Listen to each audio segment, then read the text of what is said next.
لا حول ولا قوة إلا بالله العلي العظيم. حسبنا الله ونعم الوكيل، نعم المولى ونعم النصير. أعوذ بالله السميع العليم من الشيطان اللعين الرجيم. بسم الله الرحمن الرحيم. الحمد لله رب العالمين، الصلاة والسلام والتحية والإكرام على البشير النذير السراج المنير، سيدنا ونبينا وشفيع المذنبين، الذي سمي في السماء بأحمد وفي الأرضين بأبي القاسم المصطفى محمد.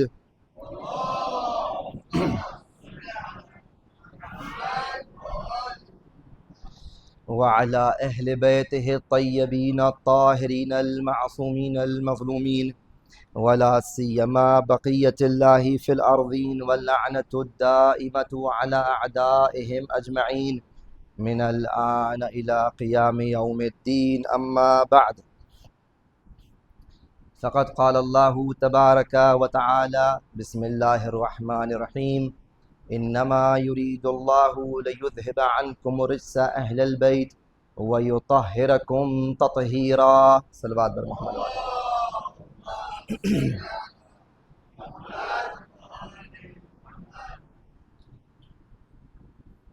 بہت ہی مشہور اور معروف آیت ہے ہم شیعوں کے درمیان، اور اس میں بہرحال ترجمہ کرنے کی ضرورت تو نہیں ہے، چونکہ بچے کو اس کا ترجمہ معلوم ہوگا۔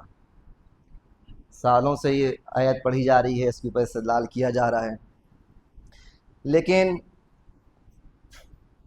عقائد کے اندر معاملہ ذرا حساس ہوتا ہے۔ یہ کوئی میتھس کا سبجیکٹ تو ہے نہیں، سائنس کا، دوسرے علوم کا، کہ آپ نے ایک بار پڑھ لیا چھوڑ دیا، کوئی کام ہی نہیں ہے آپ کو۔ نہیں، یہ عقائد ہے۔ عقائد کا طریقہ سیکھنے کا، سکھانے کا یہ ہوتا ہے کہ آپ اپنی آئیڈیالوجی، اپنی جو فکر ہے، اپنے جو عقیدے ہیں، اس کو بار بار دہرائیے۔ دہرانے سے بات سمجھ میں آتی ہے۔ لہٰذا اس آیت کو میں نے انتخاب کیا ہے اور کچھ باتیں آپ کے سامنے پیش کریں گے۔ سورہ احزاب کی آیت نمبر 33، سورہ بھی 33، آیت بھی 33، غور سنیے گا۔ اس آیت میں پروردگار عالم اہل بیت کے سلسلے میں دو چیزوں کو بیان کر رہا ہے۔ ایک یہ ہے جو نفی کا پہلو ہے، منع کر رہا ہے، یہ چیز نہیں ہے ان کے اندر، ان کو ہم دور کریں گے اس چیز سے، اس نجاست سے، اس پلیدی سے، اس آلائش سے، رج سے۔ اور دوسرا پہلو اس بات کا ہے کہ ہم ان کو پاک کریں گے۔ البتہ بھی یہ انشاءاللہ عرض کروں گا کہ پاک کرنا صحیح ہے یا پاک رکھنا صحیح ہے، ابھی عرض کریں گے۔ اب اس کے ترجمے میں نہیں جاؤں گا، اس کی وجہ یہ ہے کہ اس میں بہت زیادہ اس آیت کے اندر اختلافات ہو گئے ہیں، اور جو یہ آیت ہیں، غور سنیے گا، جو آیت ہے اس کا شروع کا حصہ کچھ اور ہے، اور اس سے پہلے جو آیت کا ٹکڑا ہے، اور اس آیت سے پہلے بھی کچھ آیات ہیں جو ازواج نبی سے متعلق ہیں۔ یا ایھا النبی یا ایھا رسول، اے میرے رسول، اے میرے حبیب، اپنی ازواج سے کہہ دیجئے۔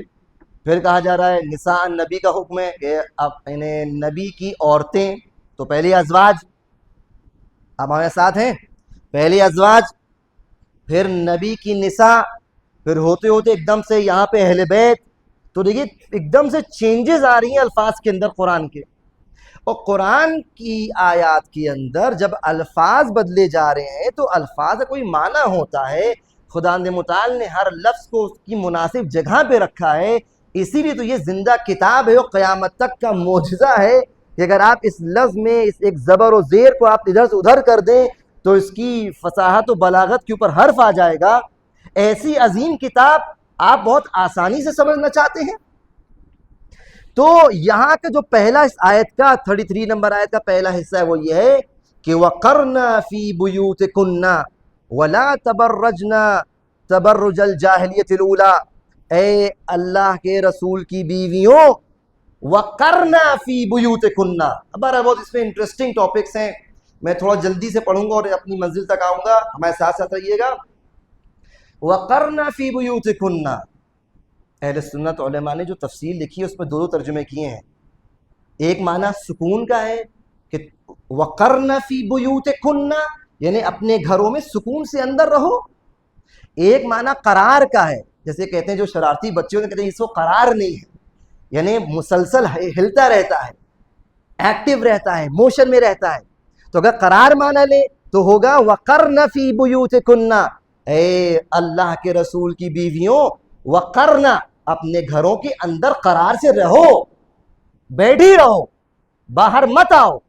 وَلَا تَبَرَّجْنَا تَبَرُّجَ الْجَاهِلِيَّةِ، تبرج یعنی اپنے کو شو کرنا، ایسے شو کرنا کہ سامنے نظر آئے. تبھی سے جو ٹاورز ہوتے ہیں ان کو کیا کہتے ہیں؟ وہ کون سا ٹاور ہے خلیفہ کا، کیا کہتے ہیں؟ برج خلیفہ. برج یعنی اتنا اونچا کہ دور سے نظر آئے. وَلَا تَبَرَّجْنَا تَبَرُّجَ الْجَاهِلِيَّةِ الْأُولَىٰ، جس طرح جاہلیت کے دور میں تم لوگ باہر نکل آیا کرتی تھیں، عورتیں نکلتی تھیں، ویسے باہر نہ نکلنا. یہ پہلا حصہ میں بیان کر رہا ہوں، ہمارے ساتھ رہیے گا. یہاں پر علماء اہل تسنن نے جو ترجمہ کیا اس میں وہ یہ لے کے آئے کہ مسروق کی روایت لے کر آئے ہیں کہ جب بھی رسول کی زوجہ عائشہ اس آیت کی تلاوت کرتی تھیں تو قرآن کی تلاوت کرتے کرتے اس آیت پر پہنچتی تھیں تو بے ساختہ رونے لگتی تھیں اور ان کو اپنے جنگ جمل میں باہر آنے پر افسوس ہوتا تھا. اب یہاں پہ یہ بیان نہیں کیا گیا کیوں افسوس ہوتا تھا، اس طرح روایت میں شو کیا گیا ہے کہ گویا ایک غلطی کی، اور باقی ترجمے لکھا ہے ابو العلا مودودی کا جو ترجمہ ہے اس میں لکھا ہے کہ وہ اپنی اس غلطی پر افسوس کرتی تھیں. غلطی پر میں کہوں گا یہ تو اللہ کے حکم کی خلاف ورزی تھی. وَقَرْنَا فِي بُيُوتِكُنَّ وَلَا تَبَرَّجْنَا تَبَرُّجَ الْجَاهِلِيَّةِ الْأُولَىٰ، اپنے گھروں کے اندر رہو، باہر نہ نکلو.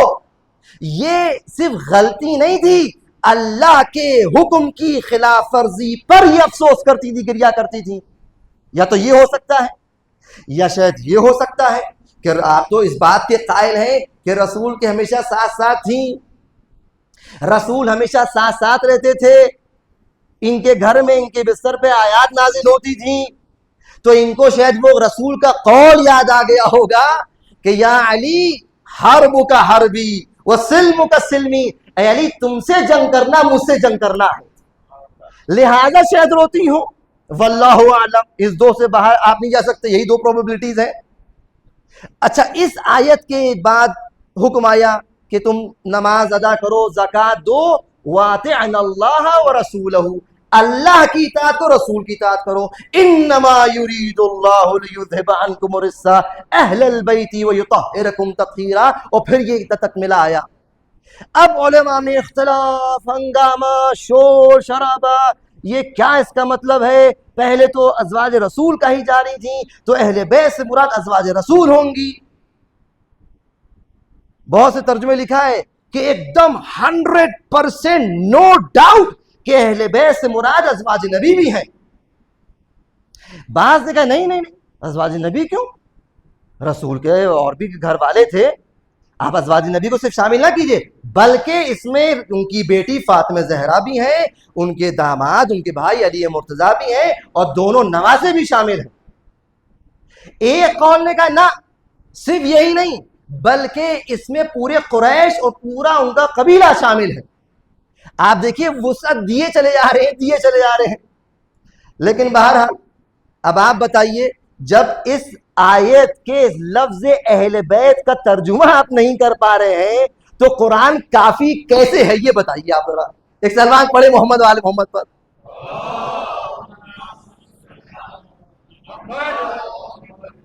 لہذا قرآن کافی نہیں ہے. اگر کافی ہو تو اتنا اختلاف کیوں تھا؟ ترجمہ کر دیتے.